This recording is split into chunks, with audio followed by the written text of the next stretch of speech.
What's up? I'm Courtney, and welcome to Let's Keep It Real.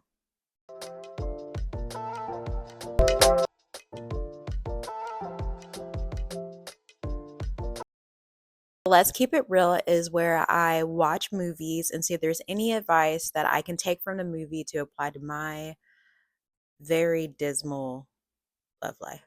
So, why am I doing this? Well, I've been told several times by my therapist, my friends, my cat, probably, that I am really awesome at being avoidant. Thank you for the applause. Let's look up what being avoidant means. I spent so much time looking up avoidant characteristics. I spent minutes, seconds even, looking this stuff up. And I went on the attachmentproject.com, and here are some examples of how someone who's avoidant appears to be to other people. So they seem confident, check. Tend to be independent, which, duh, because that's how Beyonce taught me to be, and uncomfortable with emotional vulnerability. Ding, ding, ding. We have a loser. And really, it's just uncomfortable with emotional closeness or emotional intimacy and the fear of that stuff being used against you. So, what's the better way to not get rejected or get stuff thrown in your face? Avoid it. My goal is to see if there are any tips I can get from movies to help me open up to the idea of being more emotionally vulnerable and available. And I very much mean what I just said. Open up to the ideal of, because this is going to be a journey. So if you are another unavailable emotional person, hit that like button and join me. Let's start a club. This week we are going to discuss Bridgerton Season 3 Part 1, which is perfect because the theme is romance this year, which absolutely made me sick a little in my mouth. So, just to recap for people, the previous season, because it is relevant to this, is Penelope Featherington, who is the star of this season. Cover was blown to one of her close friends that she was Lady Whistledown, the gossip columnist. Ended up losing her friend because of this, because she was writing such horrible things about her family. And she was also in love with Colin Bridgerton, but he was in love with another gal, and her heart was broken because he wanted her, and so he took off. So season 3 is starting with her and him returning from his journey or wherever he was at. Episode 1. So we start the season, as we start every Bridgerton season, with the socializer, like whatever they are called, are getting ready to debut in society at a ball. This year, we meet Francesca, and it's her turn to debut in society. But Francesca actually could care less downstairs playing piano because she's like, I don't really mess with y'all. Her sister Eloise, which is Penelope's former BFF, is still not friends with Penelope. And as a matter of fact, not only is she not friends with her, she made friends with the mean girl from last year that they didn't even mess with. Giving moi no backbone. Meanwhile, over at Penelope's house, her sisters are getting ready for the ball. Her troll sisters are hating, but what else do trolls do? As their mom is on them about making sure they get locked down so they can produce an heir honey to keep their estate. And Penelope is giving total Cinderella vibes, just off to the side because no one thinks she has a chance. And she decides this is her year. She decides to give herself a makeover so she can shine and find herself a husband. And good for you, girl. Makeover works, and she attends the ball, and these men notice her. They're talking to her. It's awkward. She's making very awkward conversation, which I can relate to so hard.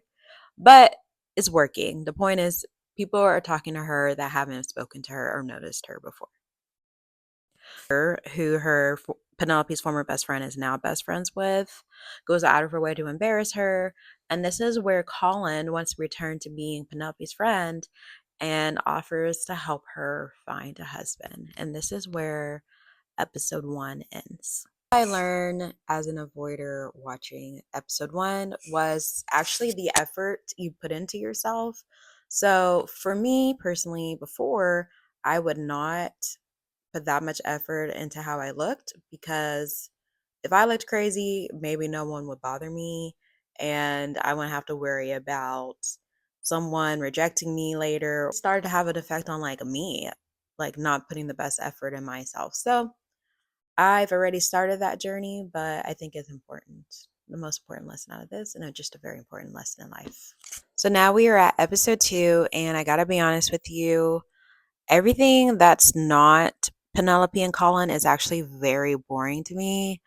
So unless it's like super relevant to them, we're basically just gonna talk about Penelope and Colin. Basically in this episode, Colin and Penelope are meeting up to have their lessons or whatever, to help her find her husband, and they're actually at his house. And there's a scene where someone is coming and he has Penelope like run away, and it actually turns out to be Eloise. Penelope runs off to another room and she discovers some of Colin's writings, and she's reading it, and it's very beautiful to her. Penelope loves to read, so this is really getting her heart. And Colin goes in there and he's like, "Don't read this." She's like, "But you have great writing and I would like to read it again one day." And there's another connection. So now their friendship, the most important part is their friendship is getting back together because they lost it for a while before. So remember when I was saying Eloise might want to still be Penelope's friend? It's because Colin, for the life of him, cannot understand why Eloise is friends with the mean girl and not friends with Penelope anymore. And she will not give Eloise up. Uh, Party foul. I totally forgot to say at the end of episode 1, he also vowed to find and reveal who Lady Whistledown is. So that is a thing between them. Okay. So, anyways, back to this. Eloise will not tell him who Lady Whistledown is. So he just thinks Eloise is being a jerk, but she is not giving it up, which to me says, one, she wants to be, or she does miss Penelope more than she's giving on. And two, mwah, I guess backbone. Your backbone's back, girl. But then maybe not so much, because at the ball, Eloise tells her being BFF about what Penelope and Colin are doing, and the gossip just spreads. And Penelope runs away, so embarrassed. And Colin chases after her, and she's like, "That's it. Like, it's over. We can't see each other again. But please, like, just give me one kiss because I'll probably never get to kiss someone again." And they kiss, and that is the end of episode 2. I guess the thing that stood out to me and is like the exact opposite of avoider is asking for what you want, because I was shocked by Penelope. Like, if you watch it, it's probably born out of desperation. Like, she's like, "Oh my God, no one ever kissed me again." This is not what Beyonce would want for us. But I still don't think I would be able to do that. So is it a lesson? Yes. Will I do it anytime soon? Probably not, but I'll let y'all know. But tell me, have you guys done that? Have you guys went up to avoiders? Have you guys went up to someone and asked for what you want? Non-avoiders, tell us how to get there. So episode 3 opens up with Colin confessing to Penelope that he hasn't been able to do anything, honey, not sleep, not eat, not carry on his life, because he is so consumed with thinking about their kiss. So at this point, like, I know it's a dream, but I'm pretty sure it's like Penelope's dream. And I am very shocked when Colin wakes up dreaming about Penelope and that kiss and confessing his feelings. So, ladies and gentlemen, Colin is a voider as well. He is in the club as well. Penelope writes about herself in Whistledown and really like goes in on herself, so no one will suspect, that she's Whistledown. Or, I mean, it's smart, but she's taking a hit now in society. They are laughing at her. She is the joke, honey. So Penelope finally comes out of hiding and she attends an event, and these girls are desperate to find their husband. And they're even considering this man, Lord Debling, who in their eyes is basically a loser, who has just different interests, not like your typical lord. He goes off to work for months. He's a vegetarian. He wants to like save the animals. And even though he's like a good estate, they're still not interested. He's clearly not the first pick. So him and Penelope actually end up talking at the party. He comes up to her, and just her being her genuine self, like, interests him. Like at this point in the party, none of the guys are interested. She is like the joke. Penelope's like the joke. So Devlin giving her attention is like what she, I guess, is needing right now. But he really likes her. Like he likes her jokes. He likes how witty she is, that her interests. So Devlin seems like he's a good fit. But do you know who's not liking it? You guessed it, Colin. And someone else who doesn't like it, Crescenda, or whatever her name is, the mean girl, because she decides she's going to make him her husband, and Penelope's not some competition to her. Crescenda gets Eloise, or tells her plan, and wants Eloise to help her with her plan with getting Lord Debling. So now another day, they're at some hot air balloon event party. I don't know the point, but they're there. And Penelope and Crescenda are like in some talk off, I guess, with the Lord Debling. The Lord Debling, oh my gosh, 80 years old inside. I really am. So they're both talking to him at the same time, saying things to get his interest. Penelope is saying things that she just thinks will interest him, but things that are not true to her. And Crescenda is already good at this. She already knows how to fool men. So he is just paying more attention to her than he is to Penelope. And Penelope like kind of goes away and like the corner. So Penelope almost gets hit by a hot air balloon, and it's really Colin that saves her. He gets a bunch of guys and they're trying to pull it. But Lord Debling sees her and he goes, and right before the balloon hits her, he gently like pushes her down and puts himself on top. And people's eyes, he is like the hero. And Colin is jealous. Colin is jealous because he's like, I really did the work here to save her, but now he's getting the credit. Homeboy's getting the credit. So the mean girl looks like she's about to lose, but then she pretends to hurt her ankle so she can get his attention again. Some women are better at this, you guys. So they're at another ball, and Debling is paying more attention to the mean girl, but Penelope finally sees him and opens up about like the real her, and he's like really impressed by her, and he asks her to dance. He forgets all about the mean girl, and he's like, I just want you to dance. So guess who's around the corner? Hater Colin. And he comes up and he's like, hey, may I interrupt? May I talk? And Penelope looks at him, looks at Debling, looks at him, and decides to go dance with Debling. And that is the end of episode 3. So, what did we learn from episode 3? Oh, my cat's here. What did you learn? I know that's right. And we're back. So, anyways, what did we learn? It was, oh, yes, what I find the toughest as an avoider is being yourself. Now, don't get me wrong. Like, I am myself, like, the majority of the time, but there's definitely an exterior, how there's Beyonce and Sasha Fierce, and like on stage, even though people might criticize Beyonce, they're probably like, in her mind, she's like, well, that was Sasha Fierce. You know what I'm saying? So you have like that sense of armor or protection in front of you. But people can tell when you have that up, and it creates a barrier for people to get to know you. And so even though it's kind of it's getting the job done, at the end of the day, you're like, when you want to connect with someone, it makes it harder to because you're so used to that armor. And so it's be yourself more, really. So for me, it's start having the armor less. Episode 4. And basically, we started this episode with Debling coming to visit Penelope at the house and speaking to each other and getting to know each other, really about literature because they both like books. Penelope really likes to read books. She likes to read books in the window, and he asks her about that, and she's like, I just like to watch the view. And he's like, oh, interesting.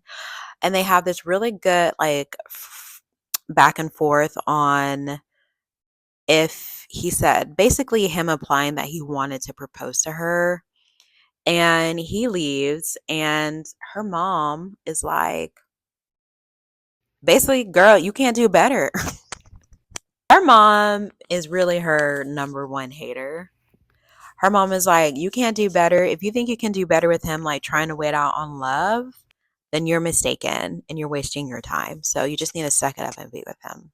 Colin is still out here denying his feelings, hanging out with his boys. But you start seeing the turn when they're at the bar and the men are talking about like their escapades with women and they ask him and he's just not interested in talking about it. And he's like, doesn't this get old? Like, don't we want to move on and um talk about like how important it is to be like with the woman that you love? And they're like, no, but Colin's kind of done with him. So you can see the turn that he's kind of getting sick of this life. So while Colin thinks he's fooling people, who is he not fooling? His mother. Because she brings up to him when he decides he's sick and doesn't want to go to a ball that the rumor is Penelope is going to get proposed to. So basically, we get to the ball, and Debling and Penelope are there together, and you think this proposal is coming, but who is to come in later? Of course, Colin. And Penelope cannot keep her eyes off of him, okay? Everywhere he is, she's looking, and there's even points where she's like completely turned away looking at him. And Lord Dubling's not a dummy. He figures it out. He really figures it out when the mean girl brings up that Penelope and Bridgerton family live straight across the street from each other, and he clues in, oh, that's the view from the window that you like. So he dumps her. Womp womp womp. So she runs out totally embarrassed, and Colin chases after her in her carriage, and she tells him, "Well, he thinks I have feelings for you, and he thinks you might have feelings for me," which is like ridiculous, like totally clueless, girl. But also, I see you, girl. I'm totally clueless as well. And he's just like really going around it for finally, he's just like, "Shut up." Like, I have feelings for you. And they get to like second and a half base, maybe. I'm not sure. And then the end ends with him saying, like, are you gonna marry me or not? And that is the end of part one of Bridgerton season 3. So I'm interested to see like the romance and what happens. Like, surely he's gonna have to find out she's whistled down, right? So I'm really interested to see what happens with that. As an avoider, what I learned is sometimes, listen, people aren't perfect, so people not may not always tell you in like the most perfect way, but don't completely shut them down or shut them off.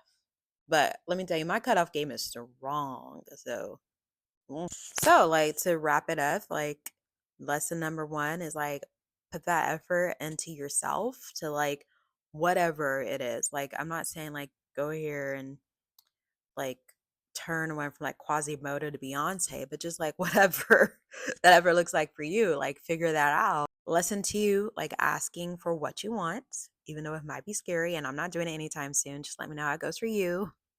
Don't be fake, be yourself, like let that armor down a little.